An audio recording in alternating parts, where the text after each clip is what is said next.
more severe illness and they would have presented to hospital, been tested, or required admission to hospital. So I think we're at a relatively early stage of it being introduced into Melbourne. That said, we need to find each and every case because that's the only way that you can bring these chains of transmission to a proper end. Is there a possibility that the fellow who had it in New South Wales, the Barbecues Galore guy in mid-April, that it's actually been spreading around New South Wales since then, and that the virus is actually in some way mutated slightly, and that's why the genomics aren't able to... No, I mean, Professor Loon can speak to that, but it is not a close match that would make you jump to that linkage at all. It's absolutely ruled out that it's linked to that man. Yeah. Yeah, there's no match. So you can really closely align the barcode essentially of these cases and see whether they're one or two matches different or further, and it's not matched currently. So does that mean that the trip to Jervis Bay by one of the families is not connected to the possibility? I'm not sure I understand. Well, one of the families with the Delta variant in Melbourne had been to Jervis Bay, and there was originally a suggestion maybe that's where they caught it. So would you be confident now that's not the case? And certainly, I think the New South Wales Health Minister said last night he thought that had been ruled out. The only thing that could rule that out is extensive testing in the Jervis Bay area and no further cases. So that's happening right now. So hypothesis that you're working on? Do you have a suspicion about how the Delta variant might have made its way to Melbourne? My strong hypothesis is that it's coming through a importation from overseas through our quarantine hotel system. That would be the most likely. And we sequence every single positive detected in the hotel quarantine system, but we can only successfully get genomic information in 70 to 80%. That happens around the country.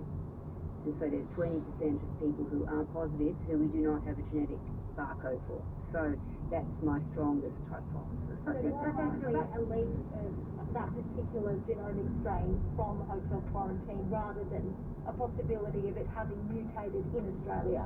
It would be most unlikely to have mutated in Australia. So these two variants, Kappa and Delta, are related because they're both originally described in India, but they're very different. So we have virtually no transmission here. We have tiny numbers, so it would not have mutated in Australia. We've been a separate importation. Cannot say if it was a quarantine leak, and we cannot say where that might have happened. Does that mean, despite all this happening at the same time, it's just super unlucky that we've got these two separate leaks as they are? I think that. In a way, it's super lucky that we're doing a lot of testing and found it. But I don't see that there's no evidence at the moment that the current Kappa outbreak in Melbourne is linked to this small cluster of Delta infections. Diplomats and other people who get exemptions from hotel quarantine if they're positive in their home quarantine? Should I maybe get Brett to answer that? I mean, the management of diplomats is a Commonwealth issue, so it's probably best directed to the Commonwealth. But we, to the extent that we can enforce it, recommend testing as we would for anyone early in their quarantine phase and right at the end of their quarantine phase before they're released from quarantine. Canberra's very close to Jervis Bay. Do you think there's potential that that's one of the possibilities? I don't want to speculate on another jurisdiction, versus Victoria. We have to look at every single possibility because we have to run it down wherever it might be in Australia. So it really is a case of leaving no stone unturned and not jumping to assumptions wherever it might be. Was there any thought to perhaps shutting down the Craigieburn shopping centre for a while to try and get on top of it, or does it not? Look, it's come to my mind, but I immediately think people need to shop. These are food stores, and they would go elsewhere. It's actually a good opportunity to engage the community there who regularly attend that site and to make the most of provision of information through that site and get testing stepping up there as well. Do you know how many people have been given an exemption from hotel quarantine in Victoria during the period of when the person might have been incubating the virus, say 2 weeks? I think Jerome might have some data on that? So, there are. I don't have the numbers to hand. We can give you those details later. There is an exemptions process. The way the exemption process operates, as Brett has said, some of those are handled by the Commonwealth in terms of diplomats. We have obviously some exemption arrangements for international transfers. We have some exemption arrangements in place for maritime crews who are coming in very briefly and then heading out again by flight. So we can provide those details separately, but it's a very small and tightly controlled group of people. And I think, as Professor Lewin has said, we aim to test everybody who comes into that exemption process. Professor Lewin, can I ask you again, as an area in this, as a specialist in this particular area, would you be comfortable if Victoria was to come out of lockdown or open up a bit without us knowing where it came from? As an expert in your field, in a perfect world scenario. I think Professor Sutton answered that, and I fully agree with his answer. Yeah. Also, is there any evidence that the Delta variant of COVID is passing more easily in children? I'll go with that one first. No, I really can't. But there's some anecdotal reports out there, but I don't have any real evidence. But, the best data on this comes from the UK, where they update all information on variants every week. The most recent one was on the 3rd of June, and there's no data in there about children transmission.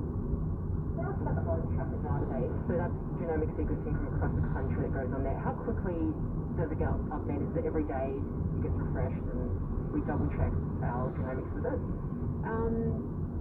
There is variable speed at which data is uploaded to AusTracker around the country, and that's because some states upload their data first to the international database, GSAID, and then data from the international database goes to AusTracker.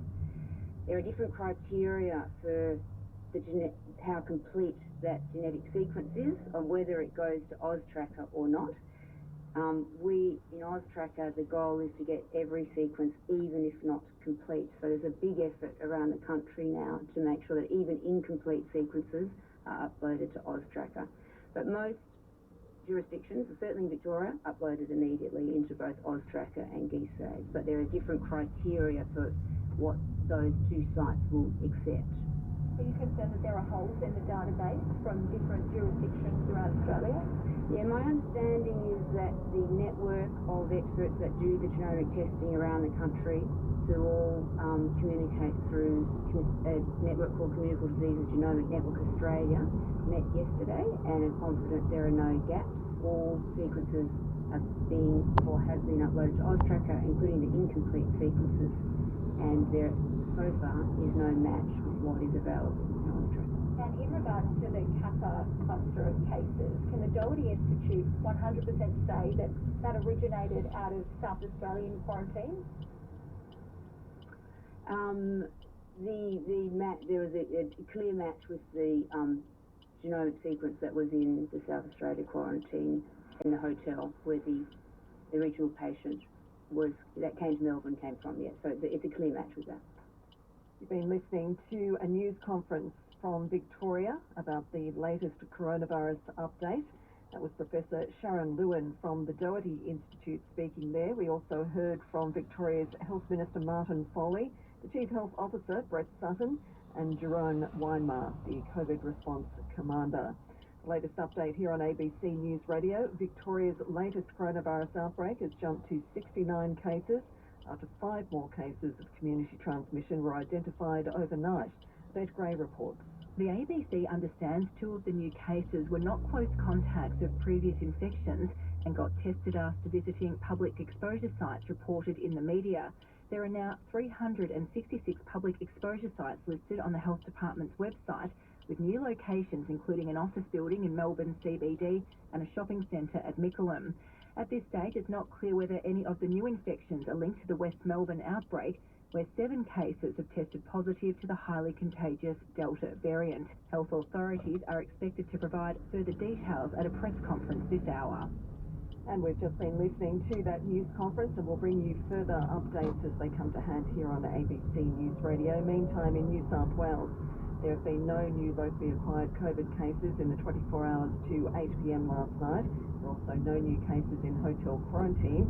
New South Wales Health is currently treating 19 people with the virus. The Northern Territory's top doctor has formally introduced a new rule, meaning people who finish quarantine interstate and then come to the Territory have to get an extra coronavirus test on day 17. Kate Ashton has more. Health authorities flagged earlier in the week that they would be introducing the new testing regime due to concerns over the spread of coronavirus in hotel quarantine interstate. As part of a handful of new directions issued by the Chief Health Officer, Charles Payne, which also means people who enter the NT must declare if they've recently finished quarantine elsewhere. Another new rule means people who are required to get a test and refuse can be forced into 10 days quarantine. The ACT's COVID-19 vaccine booking phone line has been reopened after a building evacuation meant operators were unable to answer calls for almost an hour. The Bow Street building in Phillip, where the call centre is located, was evacuated at around 10 o'clock this morning due to a false fire alarm. ACT Health says operators were allowed back into the building shortly after 11 o'clock. Online bookings have remained open all morning. Former Defence Minister Linda Reynolds has accused Labor of hounding her with questions to the point that she ended up in hospital. Senator Reynolds was admitted to hospital earlier this year, shortly after her former staffer Brittany Higgins went public with her rape allegation. The senator has previously insisted that she was hospitalised for a pre-existing heart condition. But in Senator estimates overnight, she told Labor Senator Katie Gallagher that relentless questions from the opposition about her handling of the rape complaint led to her hospitalisation. Senator Gallagher, I did answer your questions to the point that you ground me to the ground and I ended up in hospital. Oh. But I'm answering questions. I'm answering questions and I'm assisting the ASP with their inquiry. Will you just allege that we put you in hospital? Advisor to former federal Liberal MP Craig Kelly has been charged with sexual assault offences in Sydney South. It's alleged Frank Zumbo sexually touched and indecently assaulted 3 women in their 20s. The 16-year-old girl at Mr Kelly's electorate office in Sutherland between 2014 and 2020. The 53-year-old has been refused bail and is facing court. After resigning from the Liberal Party in February, Craig Kelly is now an independent on the crossbench. The Queensland Premier has announced the state government will build 10 new schools in the next 3 years. Here's state political reporter Rachel Rieger. Premier Anastasia Palaszczuk used her speech at the ALP state conference in Brisbane to spruik this month's state budget to the party faithful. Ms Palaszczuk says the budget includes funding to build 10 new schools, which will open by 2024. The next state budget builds on our economic recovery. It's a jobs budget. She flagged the June 15 budget would also provide increased investment in health, renewable energy, affordable housing and domestic violence prevention initiatives. About 200 people have gathered in Hobart to call for rainforests on Tasmania's west coast to be protected. Liz Gwynn is there. Supporters of conservation group the Bob Brown Foundation are rallying at Hobart City Hall over a tailings dam proposed for the Tarkine area. Chinese state-owned miner MMG plans to log more than 280 hectares of the Tarkine for the dam, which will store byproducts of mining operations. The Federal Environment Minister Susan Lee will make a decision on the dam by Tuesday. The foundation said the area is an important habitat for Tasmanian devils, spotted-tailed quolls and masked owls. Turning to the weather now, and the current temperatures in Brisbane, it's now 20 degrees. Sydney, you're on 16. It's 8 degrees in Canberra, 11 in Melbourne. Hobart, it's 12 degrees. Adelaide, 14. Perth, 15. And in Darwin, it's now 27 degrees. We'll have another news update in just under an hour here on ABC News Radio after today's edition of All Things Considered from National Public Radio in Washington, D.C.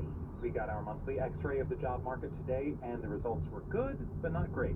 U.S. employers added 559,000 jobs in May, which is a big improvement from April's disappointing figure. President Biden cheered the results as a sign that the economy is on the move. This is progress, historic progress. Progress is pulling our economy out of the worst crisis it's been in 100 years. Progress, but job growth in May was still slower than many people were hoping for. A lot of employers say they'd like to hire more people, but they're having a hard time finding workers. NPR's Scott Horsley is here to explain. Hi, Scott. Good to be with you, Ari. We know that consumers are spending more freely as fears of the pandemic fade. How is that showing up in the job numbers? Restaurants and recreation centers added a lot of workers last month. More people got vaccinated and started to enjoy their newfound freedom.